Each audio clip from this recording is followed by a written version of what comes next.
पछतावा। राजवीर मंदिर में बैठे कुछ सोच रहा है। तभी एक व्यक्ति आता है, उसके हुलिये को देख कह सकते हैं वो एक मुस्लिम है। वो मंदिर में आकर पूजा करता है। उसे देख एक ही सवाल दिमाग पर दस्तक देता है, एक मुस्लिम मंदिर में कैसे।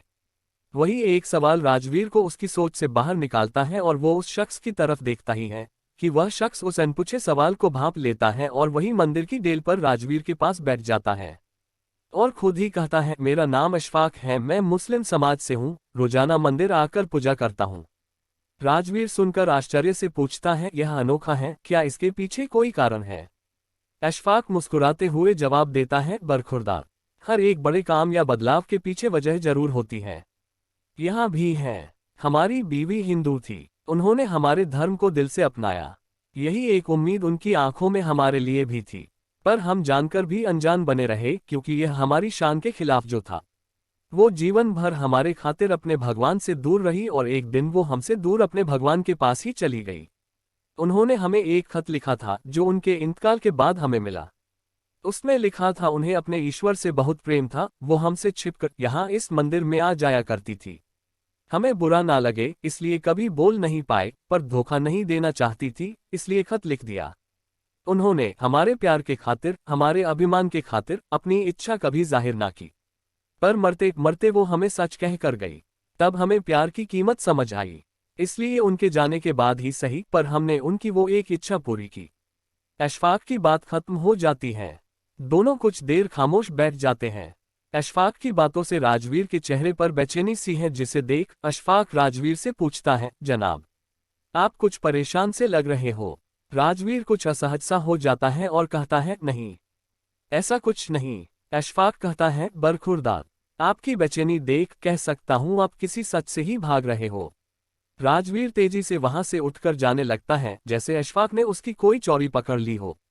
अशफाक उसे रोकता है, पर राजवीर तेजी से वहां से निकलकर अपनी कार में बैठकर चला जाता है।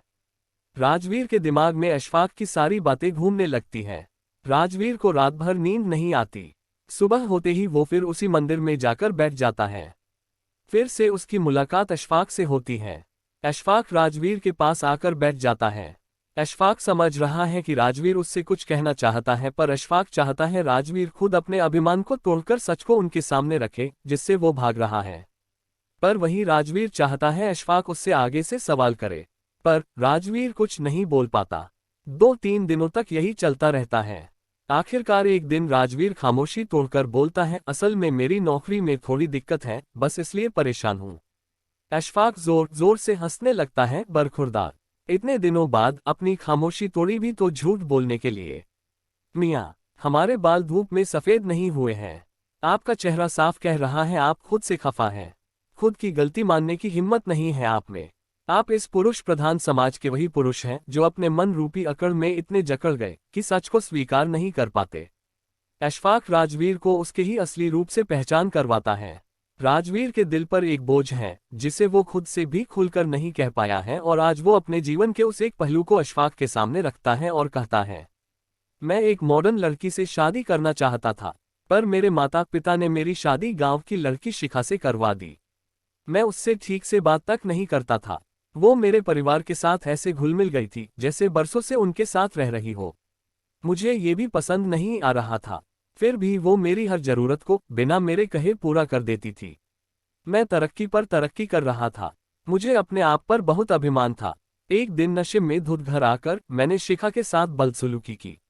मैंने कहा, तुम मेरी जिंदगी की सबसे बड़ी गलती हो। शर्म आती है मुझे जब तुम्हें पत्नी कहना पड़ता है। मैं बोलता ही गया। शिखा के लिए ये सब नया नहीं था, पर मेरे माता पिता के लिए ये एक कड़वे घुट के समान था। बिना मुझसे बात किए वो शिखा को अपने साथ ले गए। मैंने ऐसे बिहेव किया जैसे मुझे काले पानी की सजा से मुक्ति मिल गई हो। जाते वक्त शिखा ने मेरी मेज पर एक डायरी रखी थी जिसमें मेरी सारी जरूरतों की लिस्ट थी। ये देखकर मुझे गुस्सा आ गया। क्या समझती है वो खुद को? मैं क्या उस पर डिपेंड करता हूँ? फिर मैंने सोचा, मैं क्यों चिढ़ रहा हूँ? वो तो थी ही गंवार, अब चली गई। मैं आज़ाद हूँ, ऐसा सोच मैं ऑफिस चला गया। ऑफिस में लंच ब्रेक में जैसे ही मैंने टिफिन खोला, मैंने उस महक को मिस किया जो रोजाना मेरे थके चेहरे पर मुस्कान बिखेर देती थी। एक पल के लिए मुझे एक अजीब सी कमी महसूस हुई, पर उस वक्त मुझे अपनी आज़ादी का गुमान ज्यादा था। समय गुजर रहा था, मैं अपनी हर एक जरूरत के लिए डायरी पर डिपेंड करता था। कमी का कुछ एहसास तो था, पर मेरा ईगो मेरे सामने आ जाता और मैं फिर अपनी अकड़ में जीने लगता। मैं परेशान जब हो गया जब मेरा वर्किंग परफॉर्मेंस बिगड़ने लगा। हमेशा अपनी प्रोग्रेस के लिए खुद को सारा क्रेडिट देता था। मैं ये मानना ही नहीं चाहता था कि मेरी प्रोग्रेस में शिखा का भी पूरा हाथ था।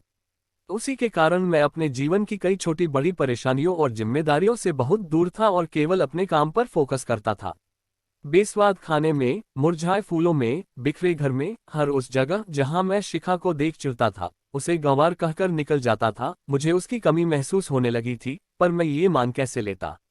एक दिन मन भारी हो गया, फिर मैंने माँ को कॉल किया।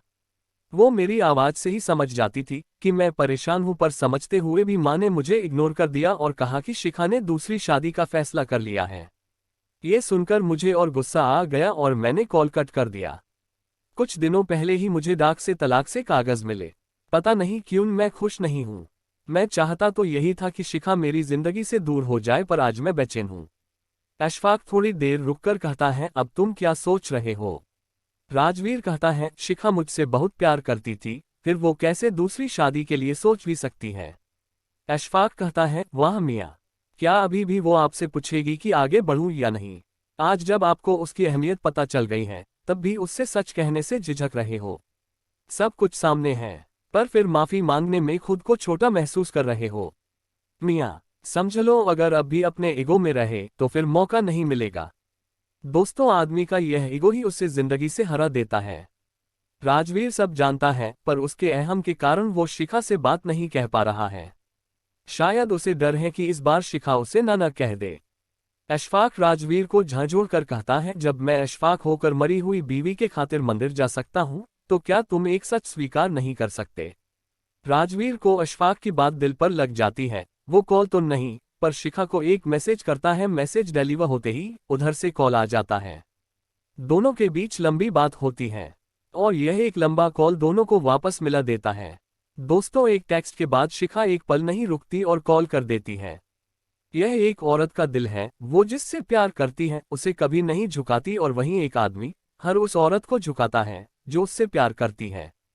कहानी से शिक्षा, वक्त किसी का बंधक नहीं, वक्त रहते काम हो जाए तो वह अमूल्य है, वरना पछताने के अलावा कुछ नहीं रह जाता। जीवन में जो भी मिले उसे स्वीकारने की कोशिश करें। जरूरी नहीं हर चीज जो आप चाहते हैं वही आपको मिलेगा, लेकिन जो आपको मिला है वह आपकी किस्मत है, जिसे अच्छा बुरा बनाना केवल आपके हाथ में है।